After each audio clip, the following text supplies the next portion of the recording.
Aqui estamos em mais uma lição sobre nossos chamados. Sabe, chamados específicos, aos gerais, estamos falando dos específicos. E antes da gente entrar em como se descobre o chamado, eu penso que temos que responder os porquês antes de entrarmos no como e no qual. E eu acho que é muito importante fazermos isso porque vamos ver o que a gente quer abordar aqui. Qual é o meu chamado específico, como eu cumpro ele e como eu o maximizo. Vamos começar pelos porquês. Primeiro de tudo, vamos fazer a seguinte pergunta, certo? Por que é importante saber qual é o seu chamado específico, certo? A primeira razão pela qual é importante é manter o foco correto, certo? Para que você não seja empurrado em direções que são contraproducentes por causa das correntes da vida. Deixa eu te dar um exemplo disso. O cara que foi meu padrinho no meu casamento é um amigo muito próximo a mim. Antes mesmo de eu ser salvo, ele me ensinava a Bíblia em estudos bíblicos na universidade.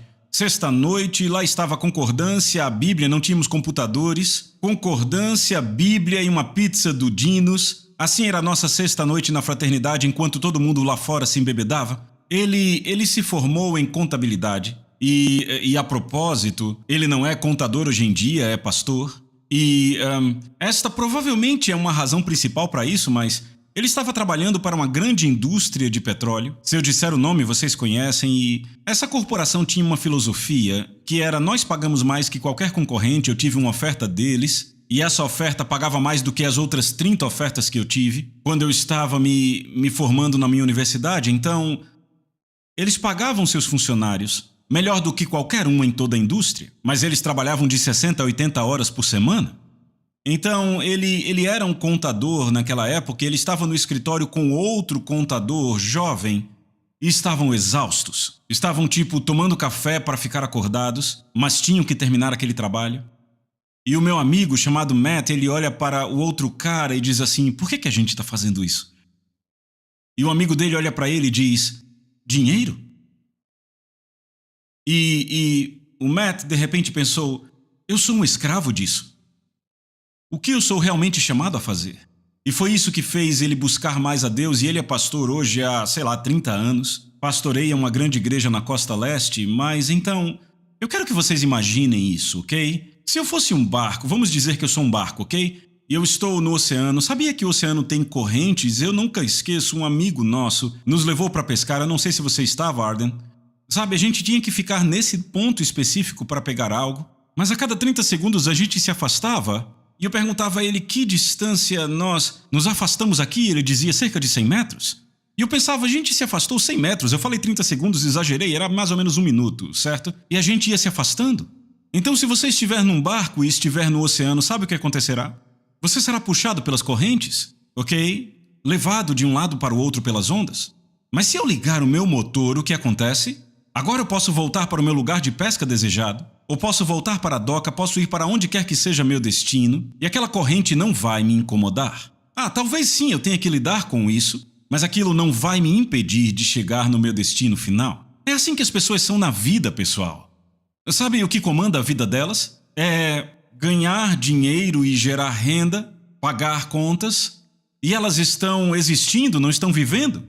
Você não estará vivendo até fazer o que Deus te criou para fazer. Então, Salmo 37:23 diz assim, eu amo isso: o Senhor direciona os passos dos piedosos. Ele se deleita em cada detalhe das suas vidas. Oh meu Deus, eu estou pregando para mim mesmo e me alegrando aqui só nesse versículo, entende? Eu quero que você note, ele direciona, ele não força, ok? O diabo quer empurrar pessoas, ele quer forçar as pessoas. Mas Deus nunca pressiona ou força, ele direciona. Ou seja, depende de nós ouvir, certo? Então pense na direção do Senhor como um GPS. Esse meu amigo que tem um barco de pesca, quando acabamos de pescar, se ele dissesse: John, volte para a doca, ficaríamos ali a noite inteira até acabar o combustível? Porque eu literalmente não conseguia ver o horizonte, não tinha nem ideia de onde estávamos, mas ajustamos o GPS, ligamos aquele motor e aquele barco voltou para a doca de onde saímos. A direção de Deus em nossa vida é como um GPS. Então Deus tem um GPS interno em nós. E sabe o que é? É o chamado que Ele criou para nós. Lembra? Ele criou esse chamado, Efésios 2:10, de antemão, e vamos falar o quanto é essa antemão. Mas esse é o GPS, a direção do Senhor em nossa vida é o nosso GPS. Se formos intencionais, cumpriremos nosso chamado divino. E Ele está interessado. Eu quero que vocês notem a última parte desse verso, que diz: Ele se deleita em cada detalhe. Agora, se Deus se deleita em cada detalhe da nossa vida, você não acha que Ele está interessado em nossa vocação?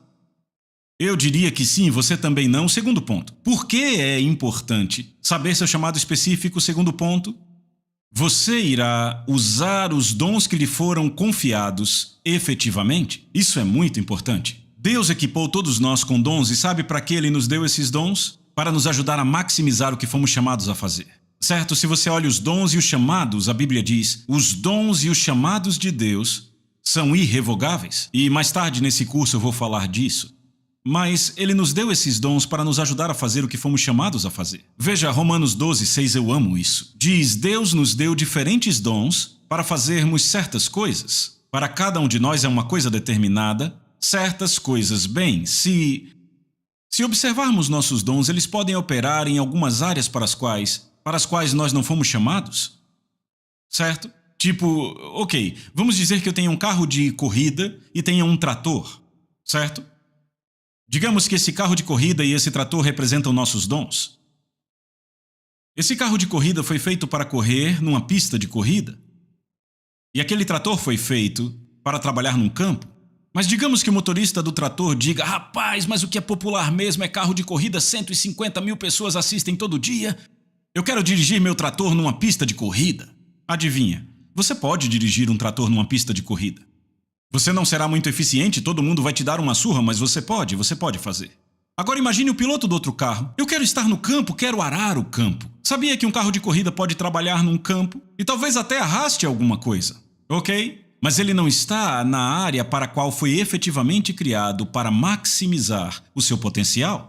Então Deus nos dá esses dons, e esses dons são coisas que se sobrepõem. Eu agora mesmo poderia dizer, eu quero ser um homem de negócios, eu quero começar um negócio, eu quero usar os dons que Deus me deu. Eu posso operar no mundo dos negócios até certo nível, mas não chegará nem perto de quando eu estou atrás de um púlpito ou numa mesa, falando para tigres famintos como vocês, pessoal, vocês estão com fome, dá para ver. Então você precisa ter realmente certeza de que você está maximizando aquele dom na área para a qual você foi chamado. Eu tenho um amigo que pastoreia uma igreja, e na sua igreja ele tem um cara, e esse cara começou com uma oficina, ele consertava carros, e o negócio dele explodiu, ele era muito bom. E ele continuou aumentando, acrescentando mais coisas ao negócio. Bem, a mente dele, por ser tão técnica, também o tornou um grande professor da Bíblia. E ele levou meu amigo, que tem uma igreja enorme, o levou para almoçar e disse, quer saber? Eu quero servir melhor a Deus, eu estou cansado de consertar o carro das pessoas, eu não acredito... Sabe, que isso vai edificar o reino de Deus tão eficientemente quanto eu começar a ensinar a Bíblia em tempo integral. E o pastor, muito sábio, disse, não faça isso. Se você fizer, você sairá do chamado de Deus para a sua vida. Sim, você pode ensinar a Bíblia, mas você é muito melhor com carros. Ele disse, seus filhos ficarão desiludidos, sua esposa ficará desanimada, você sofrerá financeiramente. E ele continuou falando, sabe, aquele cara ficou bravo com meu amigo. Deixou a igreja e ele foi para a maior igreja da cidade, era uma cidade enorme, e eles o contrataram como um pastor-professor. Sabe o que aconteceu? Depois de algum tempo, as finanças secaram, a sua esposa começou a ficar desiludida, seus filhos se afastaram de Deus. Ele voltou para almoçar com aquele pastor amigo meu e disse, tudo o que você disse estava certo. Minha esposa está assim, eu estou desanimado.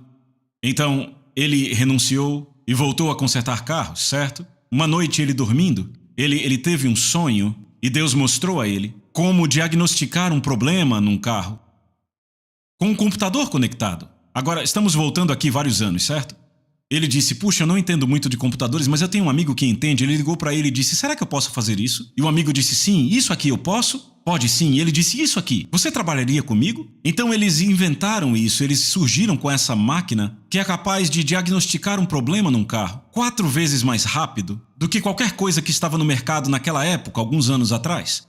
Sabe o que aconteceu? A CarMax estava começando e tinha propriedades em 5 estados. E disseram, nós queremos a sua oficina com a sua máquina de diagnóstico em cada uma das nossas concessionárias em 5 estados diferentes.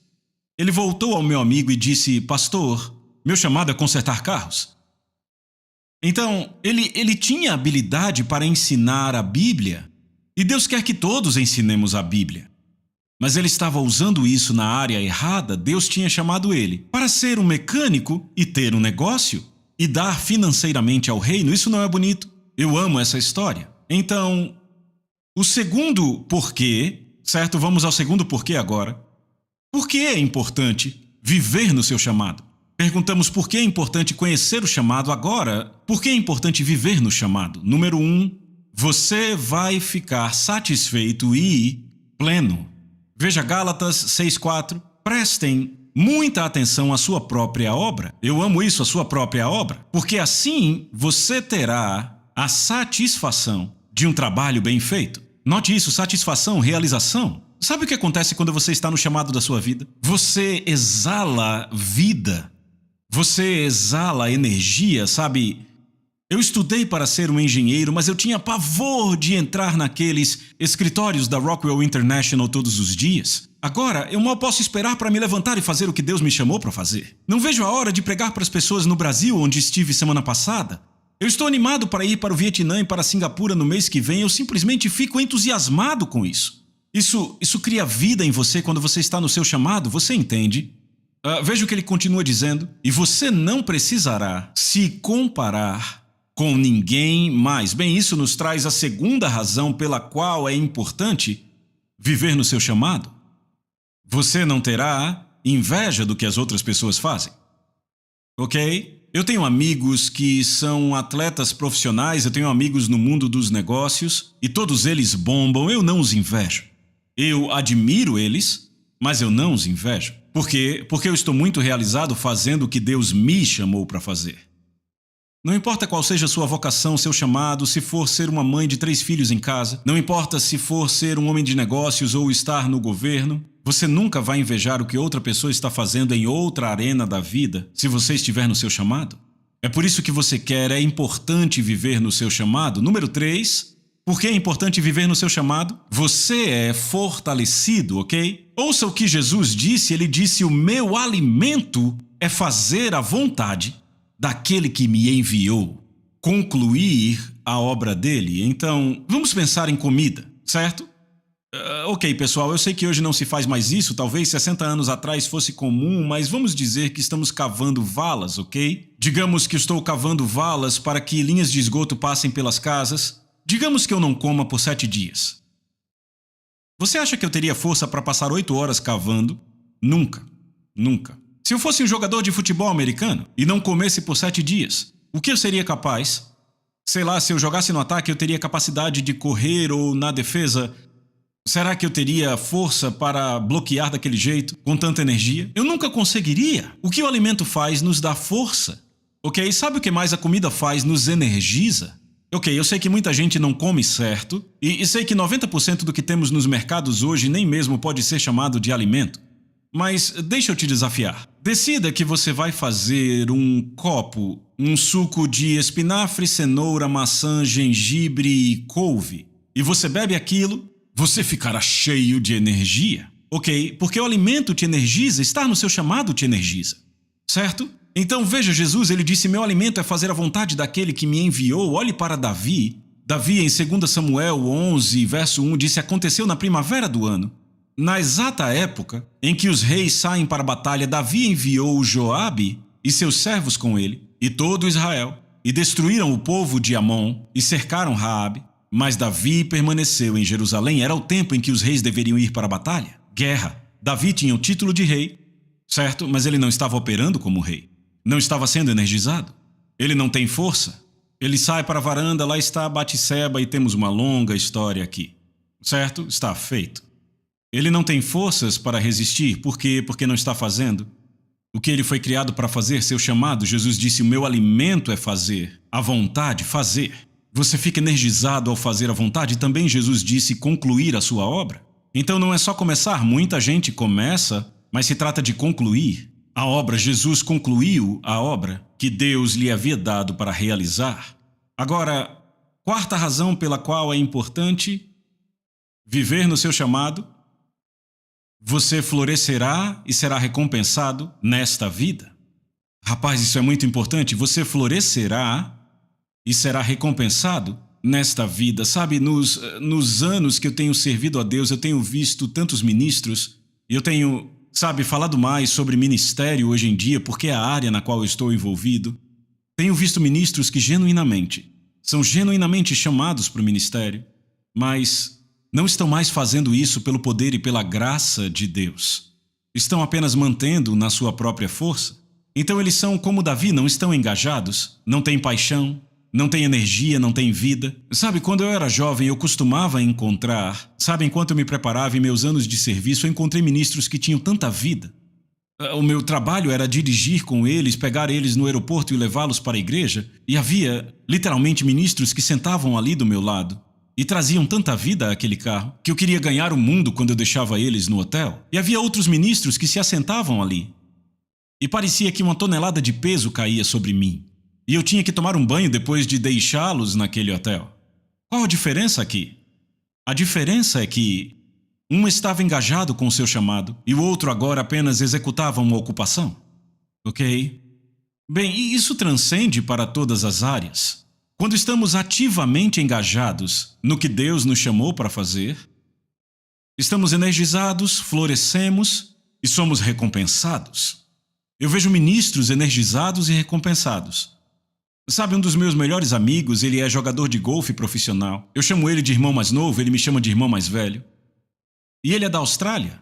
E o nome dele é Aaron, e eu me lembro, ele veio há cerca de 15 anos aos Estados Unidos para participar, ele participou do PGA Tour, e nos tornamos bons amigos. Ele me ouviu pregar em Phoenix, Arizona. Ele olhou para a mãe dele e disse: esse cara vai ser mais que um amigo para mim. Começamos uma amizade bem próxima. Começamos a conversar por horas no telefone, horas e horas. Deus pôs no meu coração para discipulá-lo. Quando ele jogou aqui na região de Colorado, ele ficava em nossa casa e eu lembro que ele perdeu o torneio, ele teve um ano terrível e ele de fato, naquele ano, era o número 124 na lista geral, e se você fosse 126, você deixava de ser profissional. Então ele estava mal, estava perdendo partidas, e ele perdeu mais uma partida. Eu estava indo ministrar em uma igreja em Oklahoma e depois Las Vegas. Eu disse: por que você não vem comigo? E na primeira igreja em Oklahoma ele foi ministrado, mas na segunda igreja em Las Vegas, era uma conferência, estávamos falando do Espírito Santo, e Deus tocou a vida dele de uma forma profunda naquela conferência. E eu lembro que ele foi impactado, ele ficou com aquela cara de: eu estive na presença de Deus. E eu disse: Deus tocou mesmo você nesse culto, não foi? E ele disse sim. E eu perguntei: ele te disse algo? Ele disse sim, para eu parar de tentar pregar e começar a jogar golfe.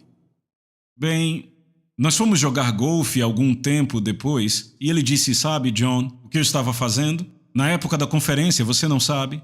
Ele disse: eu estava participando dos torneios como algo secundário só para juntar dinheiro. Ele disse: eu estava tentando construir meu ministério. Ele disse: porque eu invejava você.